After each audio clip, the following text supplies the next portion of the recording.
just a quick review of what those high leverage changes are. There are basically 6 of them. We've talked a lot about matching demand and supply on a daily basis, reducing that backlog or narrowing the gap between your current delay and your goal, decreasing appointment types and times. We spent a fair amount of time on that last week and the week before. And the 3 remaining are developing contingency plans, reducing demand for visits, and optimizing the care team. And what I'd like to do today is really focus on number 4 and number 5, the contingency planning and reducing demand for visits. And we'll see how far the conversation takes us. We have really the luxury of our 10th webinar next week when we'll be able to talk more about optimizing the care team, as well as spend a fair amount of time on really answering any questions that you have about anything that's come up during this series. Again, whether there are questions that are academic in nature, or for those of you who are in the thick of it, more practical questions about how things are going, what you might need help with. So that's kind of the plan from this point forward. So let's go ahead and dive right in.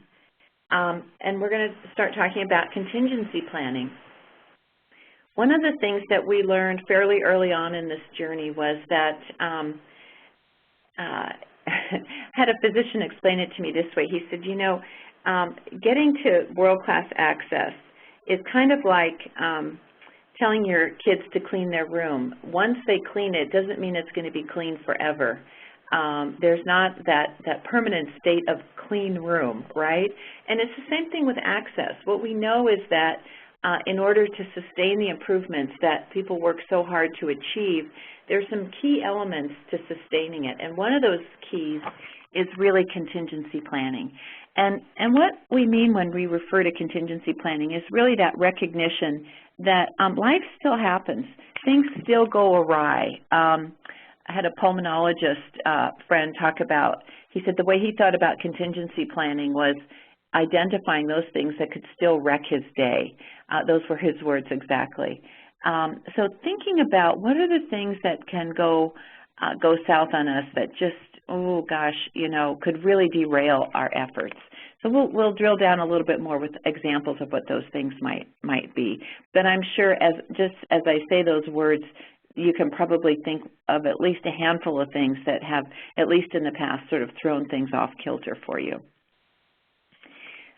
There's a very simple formula once you embark on contingency planning, and this very often is something that's not addressed until after backlog's been reduced, people understand their demand supply patterns, their panels are fully in place, or at least to a significant degree their panels are in place. And then they start noticing that for the most part things are going really well, but we still have problematic days. Far fewer than previously, but nevertheless enough to get our attention. So the formula for contingency planning really kind of goes like this, and that is to identify those situations that can derail your practice and discuss them. This is a really nice thing to be able to do at a staff meeting, or it's really a conversation that's going to take a little bit longer than a morning huddle. It really deserves some conversation, some brainstorming. So once you've identified those situations, and you really want to get everyone's perspective on this, because what could derail the day from the receptionist perspective might be quite different than what can go awry from the provider's perspective. So getting as complete a list as possible of those things is really the ideal. Then you want to start thinking about, okay, what sort of contingency plans do we need for these events?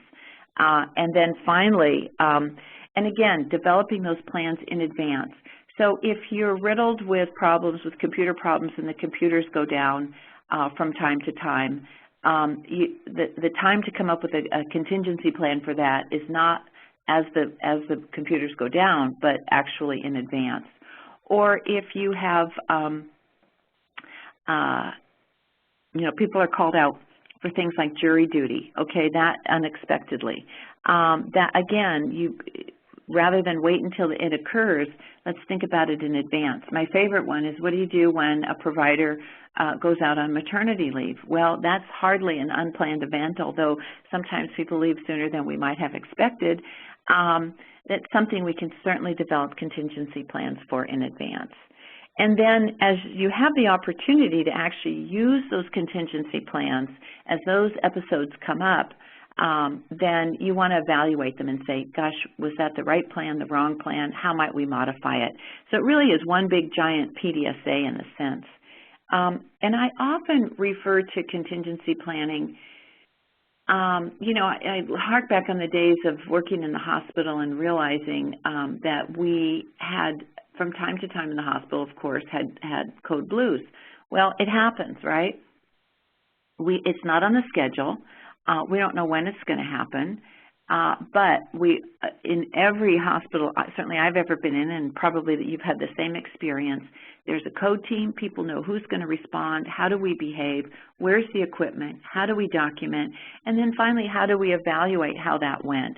And contingency planning in a medical office practice is somewhat similar. The stakes might not be quite so high, although they could be, but we want to have this event go as smoothly as possible.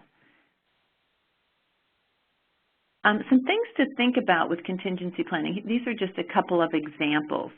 Identifying what is today. And, you know, it's interesting. As people move into an advanced access model, there is that fear, and I'm sure many of you have encountered it, that I'll never get out of here. You know, please help me define my day. So we're going to talk a little bit about some options there so that people don't feel that they're sort of at risk for being in the office into the wee hours. Time off policies. You know, it's interesting. We are quite good at formulating time off policies or time out of office policies for the frontline staff, for the receptionists and the nurses and the medical assistants and so on.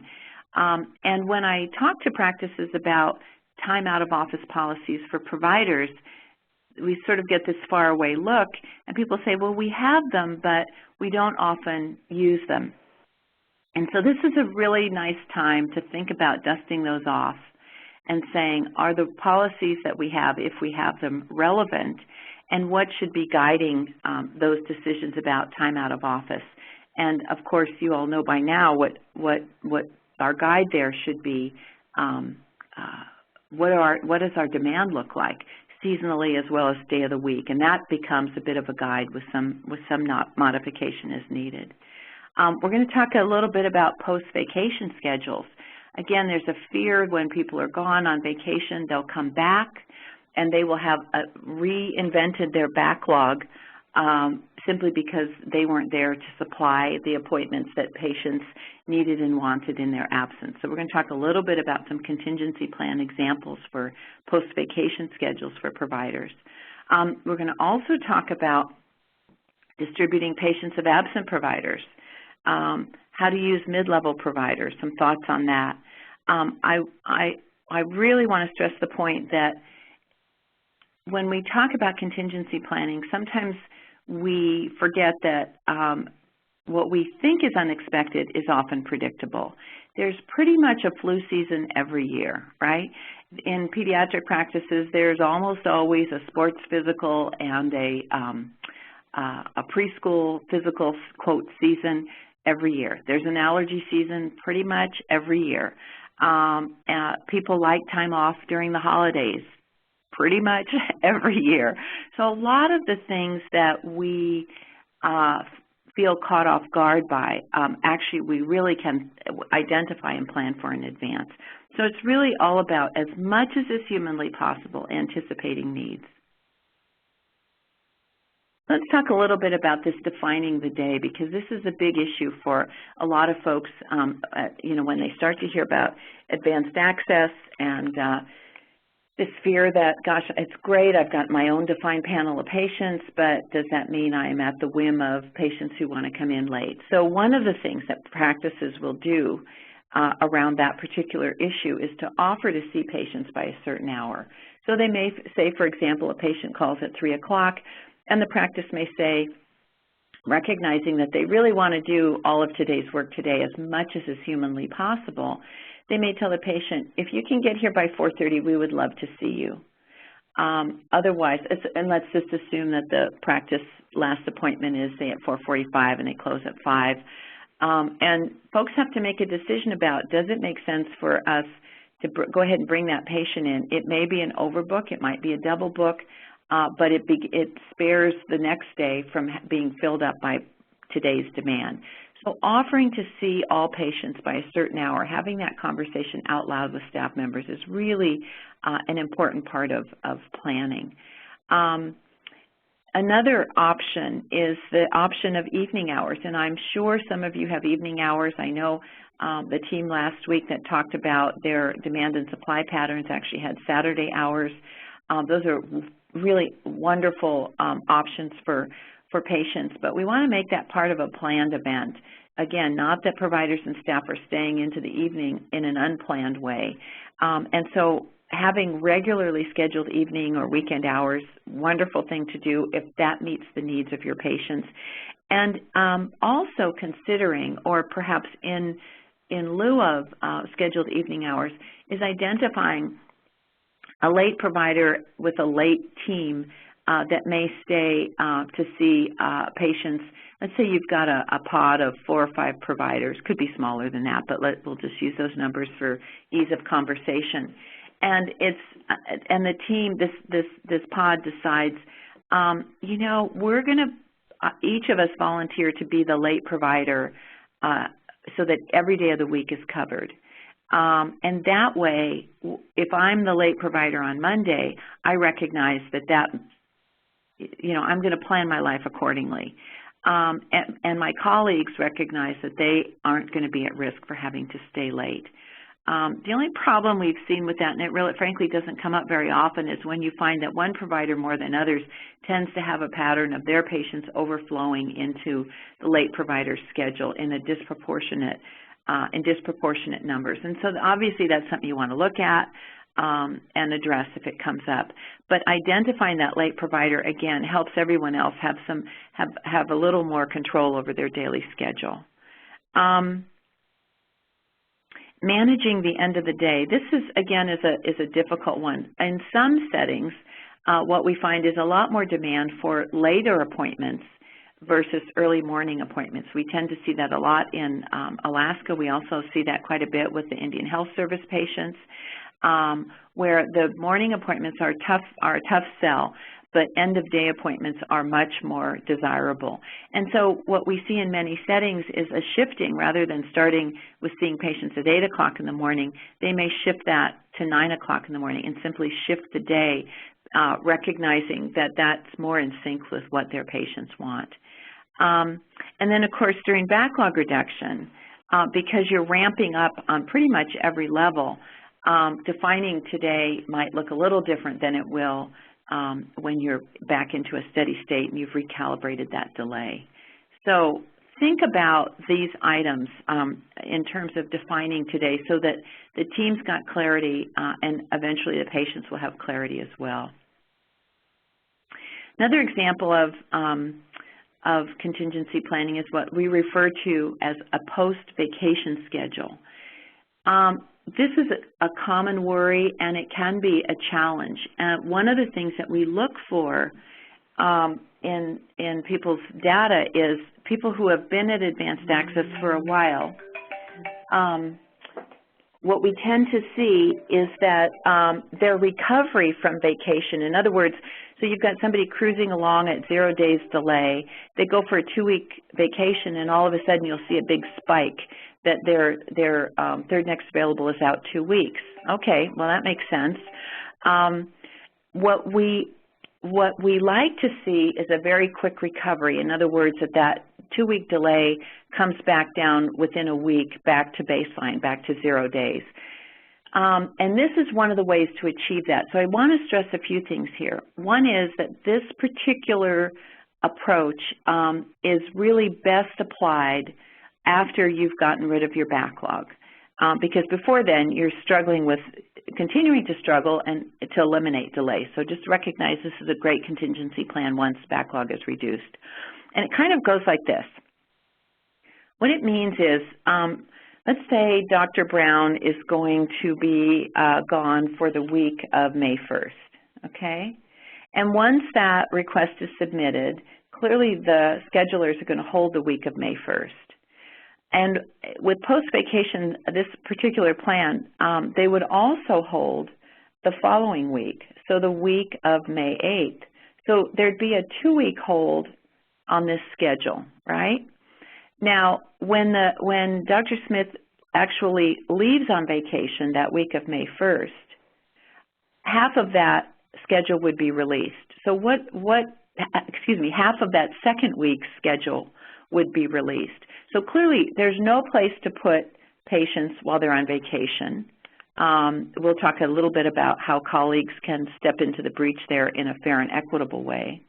But that second week that we've held, we know they're going to be back. While they're on vacation, we release half the appointments.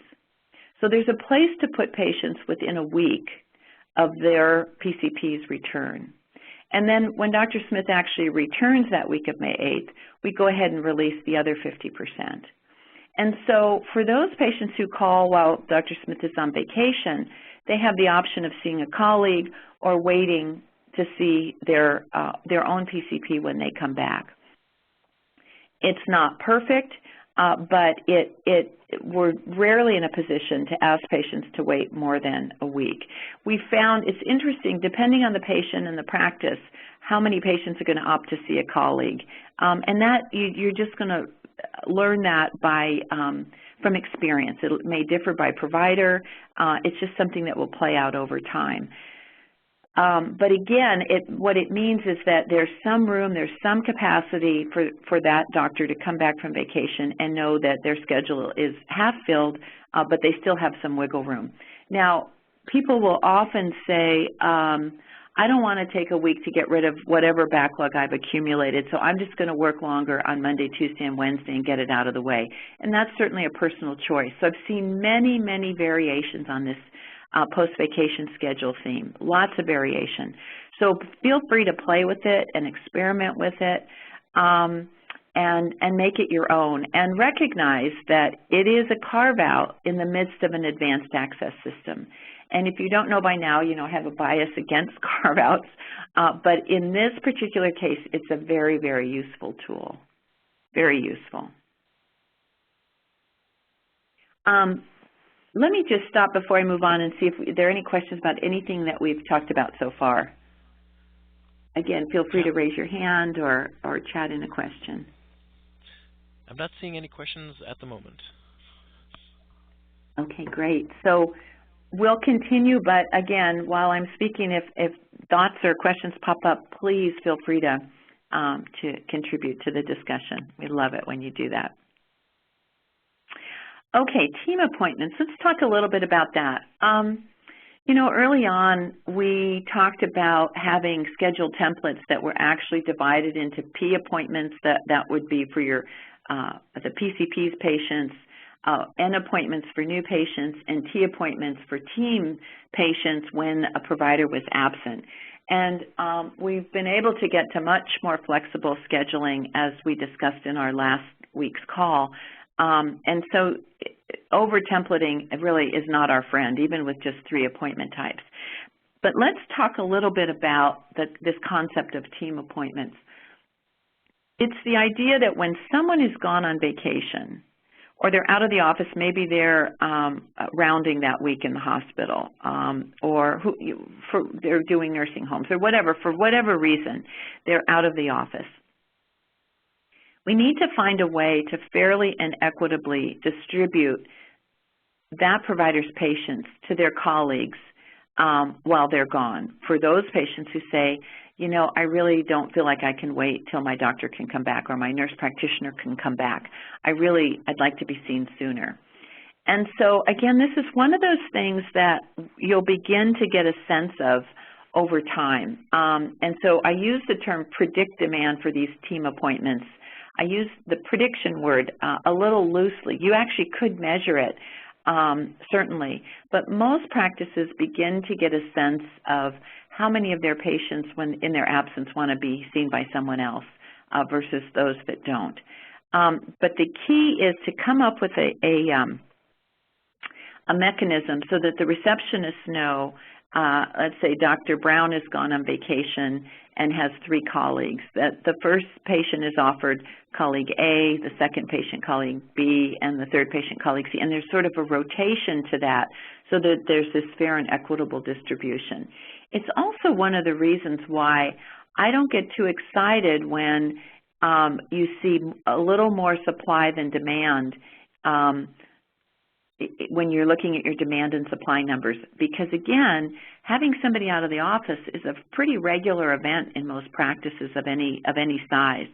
And so you want to make sure that you've got this contingency where there's room or capacity for colleagues to take care of the patients that don't want to wait for their PCP to come in, to return.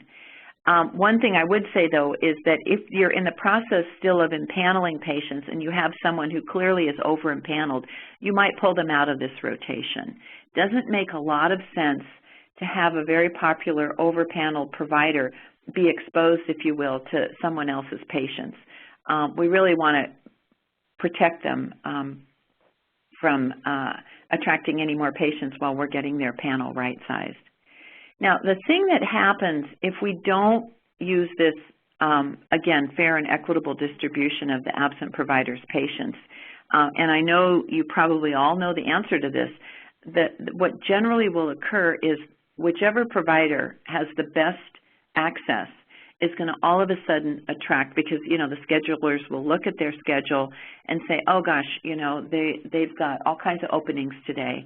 And so their schedule will quickly fill up with their colleagues' patients, and as their own patients call in throughout the day, there'll be less and less and less room for them to have continuity with their own patients. So this really requires thoughtful conversation with the team. How are we going to manage it? Is this something we can manage electronically, or do we need a list? Do we need a tick sheet? What do we need so that we actually can fairly and equitably distribute the patients of the absent providers? So again, let me just stop here and see if there are any questions or comments about this. I'd love to hear from anybody who might have tried this or has considered it or struggled with it. Thanks, Catherine. Not seeing any questions at the moment. And as always, I encourage you to voice your comments and questions. Okay. Well, we will move on then. Here's another example of a contingency plan, and I put it in here because, frankly, we would prefer that this not be a contingency plan, the use of mid-levels in primary care. But what we see very frequently, both in primary care as well as in specialty care, is a lot of gray area about how to use mid-levels. And so I'm just going to talk a little bit about it because I think having a really clear role definition for mid-levels, whether they're NPs or PAs, is really critical to successful practices. So some of the models that you probably are familiar with are mid-levels in primary care who have full panels. They stand shoulder to shoulder with the physicians. They certainly refer patients to the physicians, more complex patients, or when they have questions, they're aligned with the physician to help guide the care plan. But generally, they take care of a full, robust panel of patients. Another model is a partial panel. We often will see a panel, a half-size panel, and the nurse practitioner becomes the first line of support for the absent providers. So let's say your panel size is running, let's say 1,800 patients. And in that model, a nurse practitioner might only have 900 patients, but they would on a daily basis then have capacity to see the patients of the absent providers. So, and then any overflow beyond that would then fall into the model of fairly and equitably distributing those patients among colleagues. The only downside to that is that on any given day when all of the providers are in, the nurse practitioner would still only have a half a panel and would have a difficult time actually having enough demand for that panel. So it's something you want to think about, in terms of the size of your group and the size of and the number of physicians that a mid-level provider might work with. We often see, or not so much anymore, but we used to see a lot, a pairing of a nurse practitioner and a physician. And of course, with that comes a supersized panel. So instead of having 1,800 patients, we're really looking at more like 3,600 patients or maybe 3,000 patients, which if both of them are in the office on any given day, seems to work pretty well. On the other hand, when one of them is gone, the demand for that size panel is going to be quite hefty. We know that somewhere around 1% of the panel is going to seek care on any given day. So with a panel of 3,600, this combined panel, and let's say the nurse practitioner is the only one in that day, that means a demand of 36. That's a lot by any measure. So, so those models have fallen out of favor a bit, particularly when you want to be able to try and do all of today's work today. Some of the pitfalls that we've seen in using mid-level providers, no fault of the nurse practitioner or PA, but when we sit and talk with nurse practitioners and PAs and physicians, what we find is the overflow of patients from those providers who are present. And nurse practitioners, for example, who feel that they're treating body parts as opposed to the whole patient. We know from patient surveys that many patients actually find a nurse practitioner, they really align with them, they really want that NP to be their PCP, and as opposed to just seeing them when they have a flu or a cold or whatever. So both in terms of patient satisfaction as well as mid-level provider satisfaction, kind of shying away from sending work in their direction that is simply taking care of parts of the patient as opposed to the whole patient. I'd be leery of that. And then also the issue of overflow of present providers. Inevitably, what we find is one or two providers will refer more patients than their colleagues to the nurse practitioner. But if we already have fair and equitable panel sizes, it doesn't make a lot of sense to do that. So just things you want to watch for and think about and certainly discuss if they pop up. I want to say just a quick word about the use of mid-levels in specialty care, only because I think there's a few things to be learned here that apply equally in primary care. So let me just go back to a few key points. And this actually comes from work we did at the use of nurse practitioners at Gillette Children's and in neurology in particular. One of the key elements here is that we want to supplement. We don't want to duplicate visits. If we find that patients are seeing a nurse practitioner and then being referred on to their PCP, it doesn't make a lot of sense. We want to make sure that that in general that it's as much as possible a full service appointment. The experience that we encountered at Gillette was interesting. They had these amazing neurologically trained nurse practitioners. They were absolute jewels, fabulous experience. There were a number of them in the department, and when I interviewed them, most of them were pretty disgruntled. There was a lot of turnover. They found a lack of uniform expectations among the physicians, so they never really knew who wanted what. It was quite a large department. Meanwhile, the physician schedules were completely jammed, and the nurse practitioners, it's an exaggeration to say they had empty schedules, but they were complaining that they didn't have enough work, and they certainly didn't have enough challenging work, and a lot of confusion about what their role should be. And so, of course, there was hence a lot of turnover, right, which is never a good sign. What they did was we worked with both the physicians and the nurse practitioners to more clearly define their role, and we started to see the use of the nurse practitioners for both new patients and returning patients steadily increase. And this is just over a 3-month period, and it continued to climb. So these were pretty impressive numbers, but it really required serious conversations about what's the role of the nurse practitioner in this department, what can they do, what would they like to do, how can we test having them do that sort of thing. And so it became really, really interesting. Again, these things don't happen by themselves. They really require some care and some attention, some discussion, some testing to really get to the best model.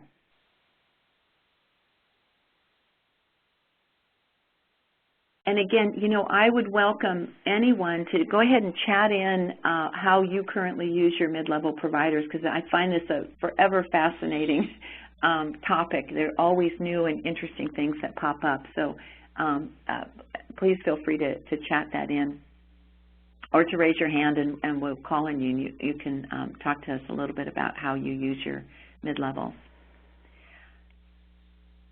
I had mentioned that predicting the expected. This is a great conversation to have at a staff meeting. What's predictable? What and when, you know, when is flu season coming this year? When do we want to do our flu shot campaign? Is there something going on? Do we have new rules and regulations about kindergarten physicals or preschool physicals? So again, having these conversations in advance, really, really critical to effective contingency planning. Now, some things happen at the last moment. They're not necessarily seasonally driven. You may have an outbreak of meningitis in the community. So that's never good news, of course, but you know that the phones are going to be ringing off the hook, right?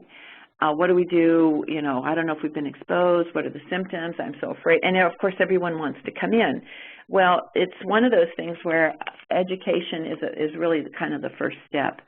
The beauty of advanced access is that you now have the flexibility to respond, because it doesn't do a lot of good to have patients come in to suggest that they come in when you clearly don't have the room or the space for them. But in an advanced access model, you've got a lot more flexibility to respond than you ever had before.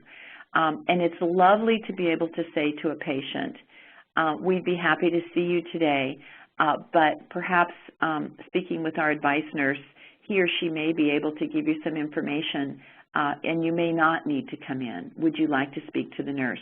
And so you can have a really gracious conversation with the patient that immediately calms down their concerns that they're not going to get in, particularly if their experience has been it takes weeks or maybe even months to get in. So just remember that, think about, again, those things that derail you, and recognize that you're going to have more wiggle room in an advanced access system than you've ever had before. Scripting, I've kind of touched on that with the meningitis example, is really a great tool to develop in advance. Scripting for common occurrences, and recognizing that there's a lot of value in having us use a common language and a consistent message.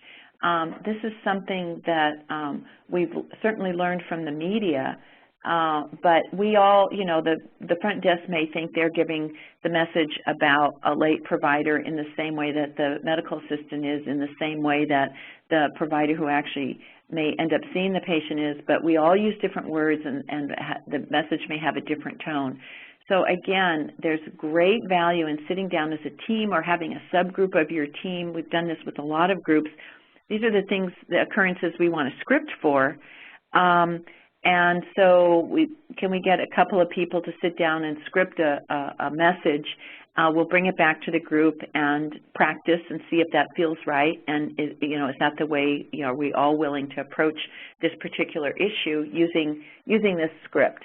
So there's a consistency that really makes everybody's job easier. The truth is, some people are better with words than others, and so again, having that nice, smooth scripting can be very calming for the patients as well as the staff.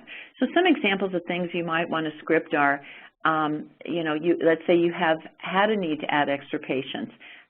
What do you want that conversation to look like?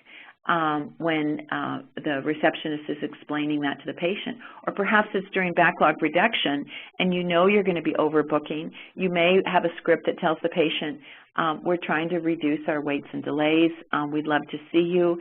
There may be a little bit of a wait as we get over this initial phase. Is that okay with you? There likely will be a delay. Please feel free to bring a book with you. But, you know, there's just ways to, and then the patient gets to choose, which is also another really nice option. You may want a script for providers who are running late. I would love to tell you that's never going to happen again with advanced access, but then I would be lying. So recognizing how do you want to explain that to the patient as they register. Some patients are going to need to say, I can't stay late. I have to leave and pick up my children. And so again, we give patients the option. A patient comes in to an early morning appointment. We haven't been able to get a hold of them to tell them that their provider's out ill. How do we want the receptionist to explain that to the patient? What's the script? What are the words we're going to use? How are we going to offer them some alternatives? What do we do when the computers are down? Patients are calling in. Any number of things. And again, I'd love to have people just chat in. What are some of the things that you'd like to see scripts developed for? Or if you have scripts, it's a great thing to be able to share with others. So don't hesitate to use this scripting tool. It really can come in very handy. Okay, before I move on, I'm going to open it up again for questions or comments because next we're going to move into reducing demand for visits. But before we do that, I just want to make sure.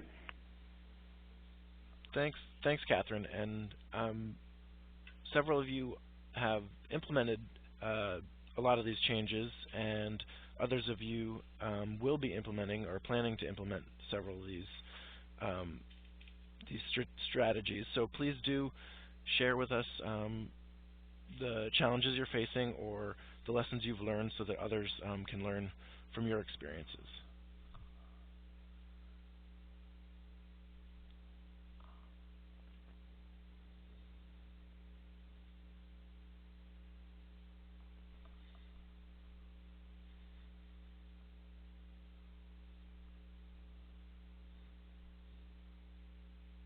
A quiet crowd today.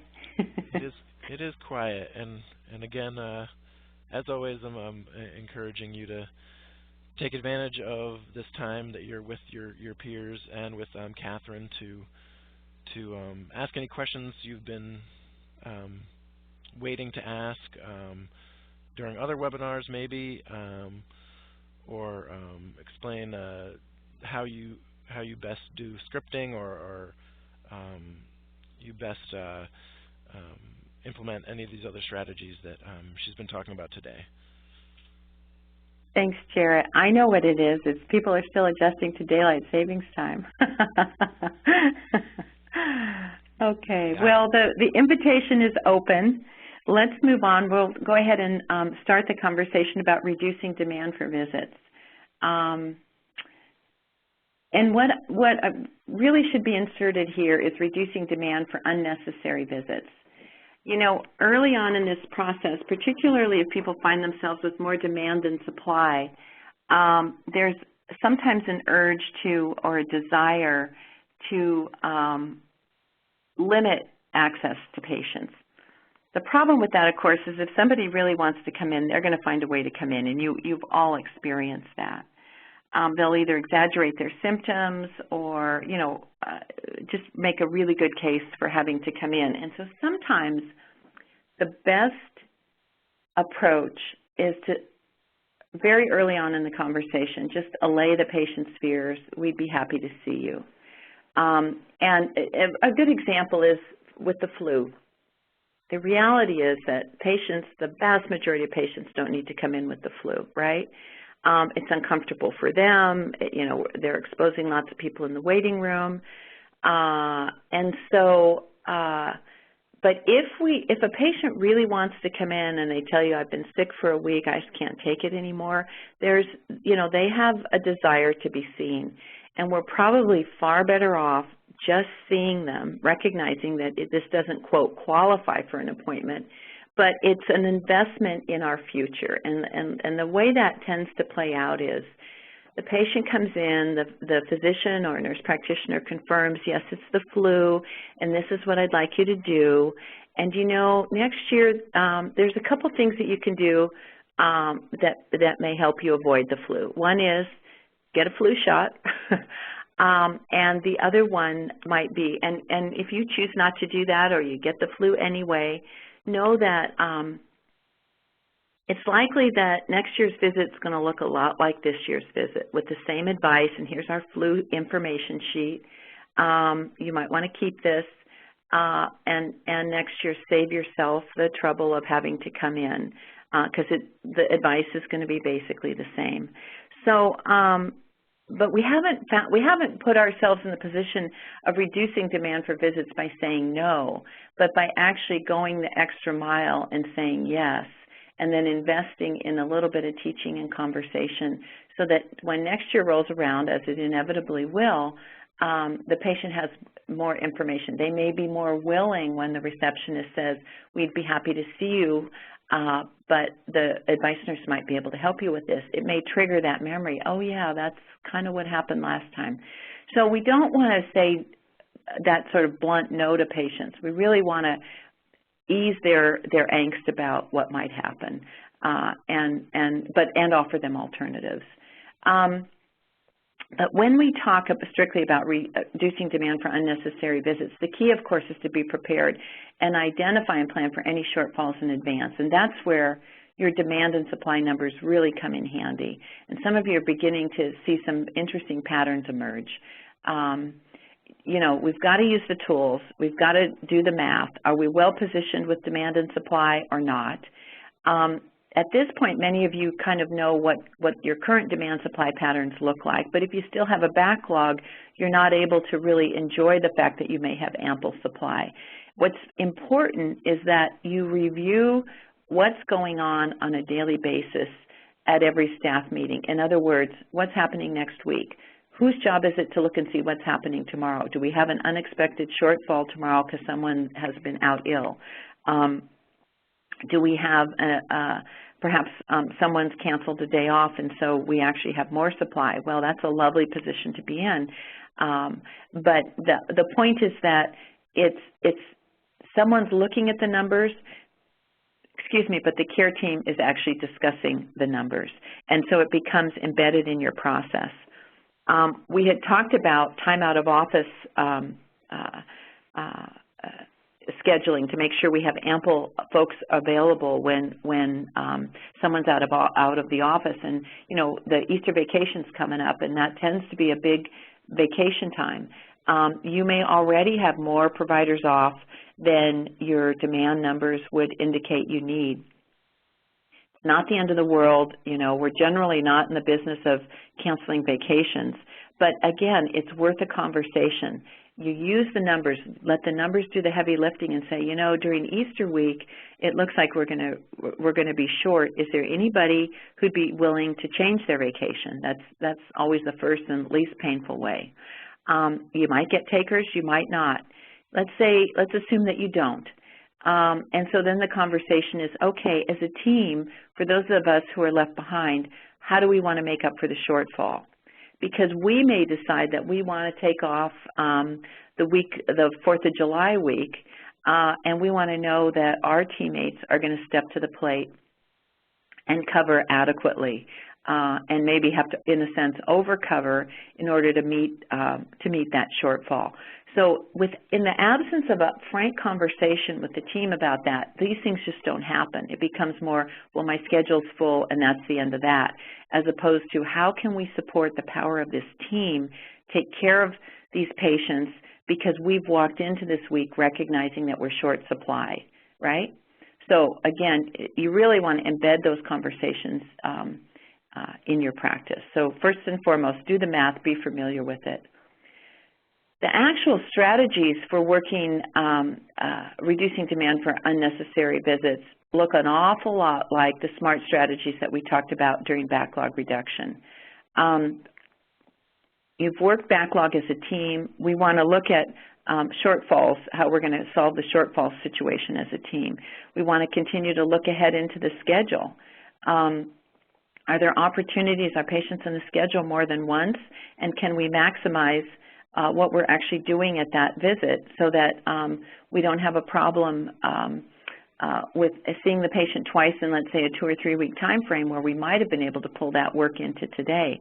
We might also, when we look ahead at the schedule, recognize that they're coming in for another visit, and for whatever reason, they ended up on the schedule twice. So looking ahead at the schedule, who's coming up, and if they're coming in today, what can we pull from that second visit into today's work?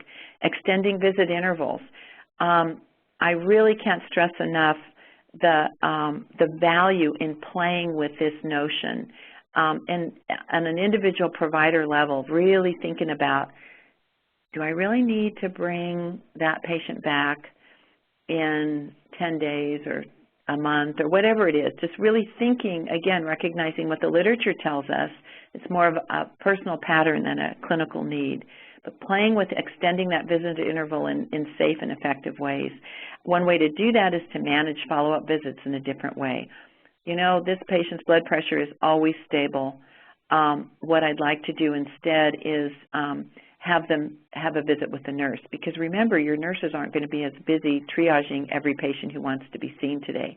So we begin to open up capacity or supply among the nurses in an advanced access model. So that really is about leveraging the work to other people, right? And supporting the team as we reduce the demand for visits, just as we do in backlog reduction, and celebrating. These SMART strategies for backlog reduction, if you haven't played with them during backlog reduction, and I will tell you a lot of teams don't, they just focus on working harder, you want to revisit these because they really, again, will help you sustain your access improvement in a significant way.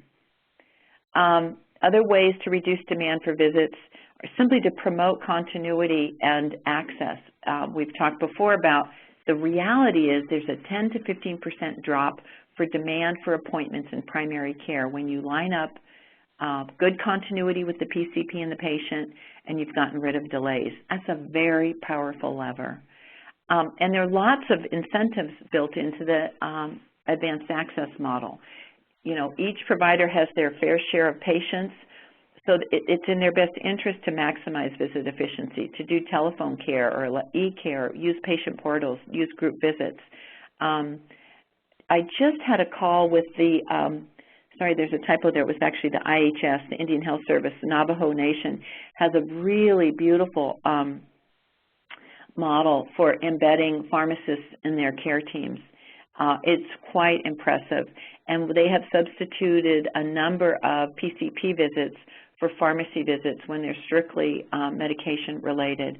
Really impressive, and I'm putting that together in a information sheet that I will forward your way. It was just really lovely what they've done. Again, there's an incentive now to challenge visit intervals and to reset those visit intervals, and again, group visits. Telephone treatment protocols, of course, whether it's nurses using them or it's providers following up on the phone, again, very powerful levers for reducing demand for visits. Thinking about what drives your return appointments and how do the different providers compare, what can you learn from the variation, and how can you change this? I may have mentioned before the example of a group of ear, nose, and throat surgeons who actually all basically took care of the same kinds of problems, the same population of patients, but they had very different parameters for how many pre-op visits and how many post-op visits, and how long the longevity, or in other words, the length of time that the patients were covered. And frankly, there was no great difference in terms of clinical outcomes. Because if one approach had been superior to the other approaches, then obviously the reasonable thing would be for everyone to adopt that model of care. That wasn't the case. they all had fairly equal clinical outcomes. And so you have to really look at that and say, well, but I bring my patients back a lot more than you do. I'd like to assume my care is better, but if there's no evidence that that's the case, then I have to really question, could I be more efficient in how I use my time and how I use the patient's time? So thinking about what drives return appointments, and again, having conversations. In this ENT group, they basically uncovered, they would take one clinical problem after another when they had physician staff meetings and say, how do you approach this? People talked about how they did it, uncovered tremendous variation. And then someone was sent out to do a literature search to see, is there anything in the research or in the literature that will give us some guidance? And if there was, they brought it back to the group, and if there wasn't, then they decided to take a more uniform approach. And it really, it went a very long way in sort of calming down that variation and, frankly, opening up a lot of capacity that simply didn't exist before. Just an example of variation in terms of primary care utilization in Western Europe and the U.S. is pretty striking. In the U.S. and Sweden, it's roughly 3 visits a year. In Germany, 6 visits a year, and in France, 12 visits a year. And we're not really talking about huge differences in the overall health of these populations. They're fairly comparable. Now, some of the outcomes are different, but pretty striking variation here. I'm going to go through these really quickly. The point that I want to make here is that just as we have various, in primary care, we have various approaches to, the longevity as well as the frequency of seeing patients, this holds true in referral patterns as well. And what you're looking at here are, each of these bars represents a single primary care physician, and it's the rate at which they are referring patients, in this case to dermatology. So you have providers here who rarely refer them, and you have providers here who refer them quite a bit, and then you've got a mean that's at about 8.6 patients per 1,000. And ASME simply refers to age and gender adjusted patients on their panel. So again, lots of variation. And we've got actually millions of not millions, but many, many, many graphs that indicate the same sorts of patterns. The reality is that sometimes we get more than we bargain for, right? And so it's important to, while people get nervous that every single slot may not fill, the reality is, I think you can all remember times when you get what we refer to as the twofers. If you're taking care of kids and one of them is sick, and then in the middle of the exam, one of the siblings starts to cough or whatever's going on. So having an unfilled slot, while it makes people nervous initially, it's a great opportunity to do more with that visit and to, again, begin to preserve space in your future schedule. So for those of you who harbor that concern, be creative about how you can, again, how you might pull more into today's visits, recognizing that truly there are days when we sometimes get more than we bargain for. So again, let me just stop here and see any questions, any comments. I'd be curious to know if anyone has had the experience or the concern that schedules have not filled.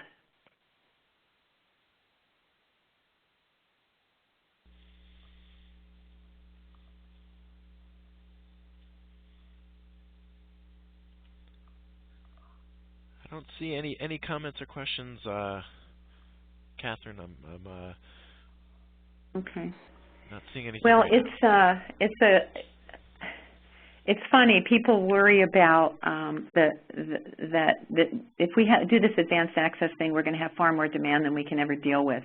And then they have a few days where they have empty slots and panic begins to set in.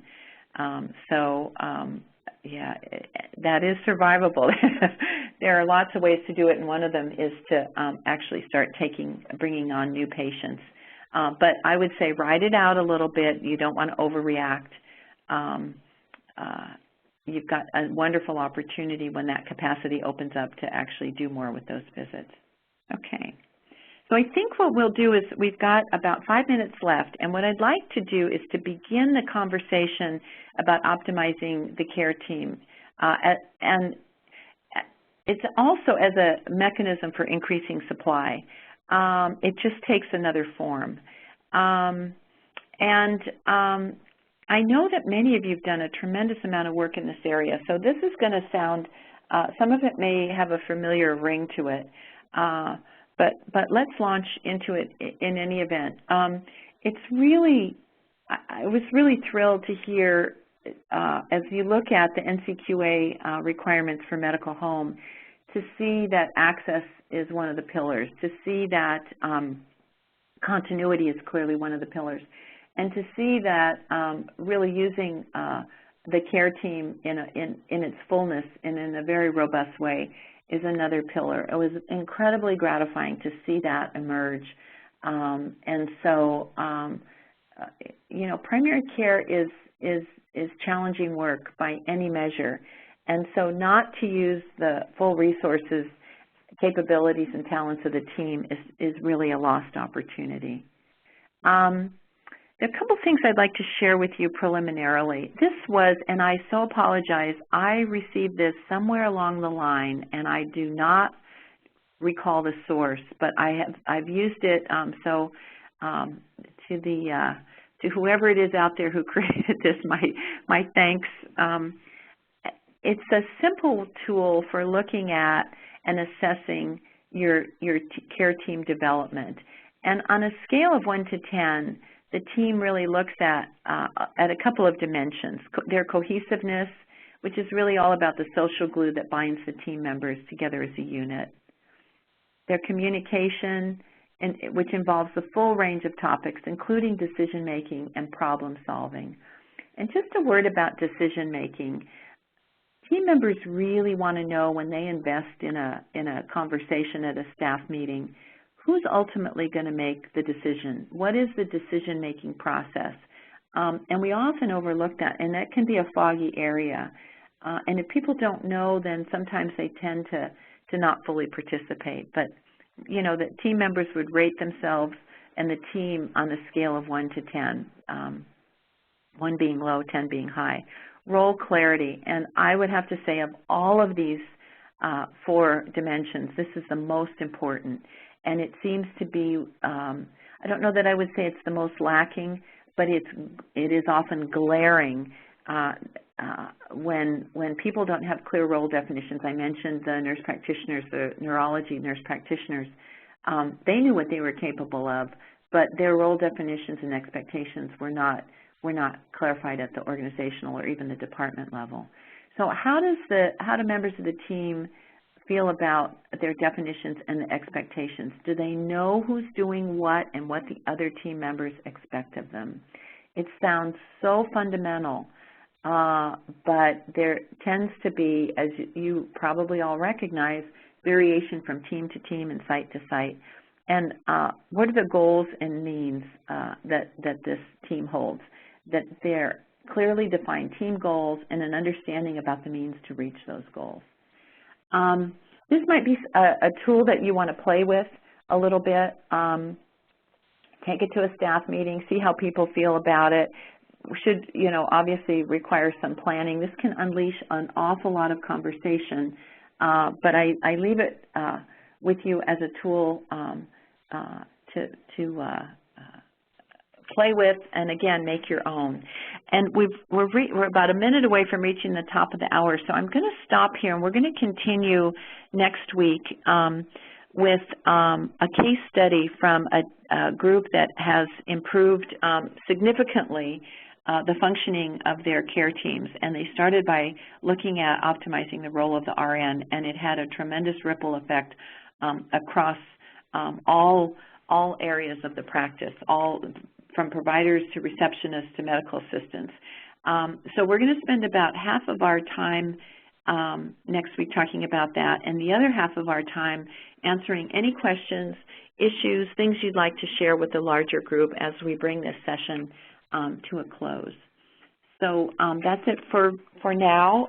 Thank you all for joining. I will turn the call over to Jared at this point. Great. Thanks again, Catherine, and thanks to all of you for, again, participating on today's webinar. As a reminder, a link to today's recording will be available shortly in the Virtual Learning Lab on the Increasing Access page under the Performance Improvement tab. The next and last webinar is scheduled for Tuesday, March 20th at 1 p.m. Eastern, and will focus on Catherine's closing remarks and action planning. As always, after the presentation is over, you'll see a survey, and we ask that you please take a few minutes to complete it and provide us with feedback. And if you have questions, you can always contact Catherine by email at ct@tantauassociates.com. And thanks once again. I hope you all enjoy the rest of your day. Thanks, everyone. Bye-bye.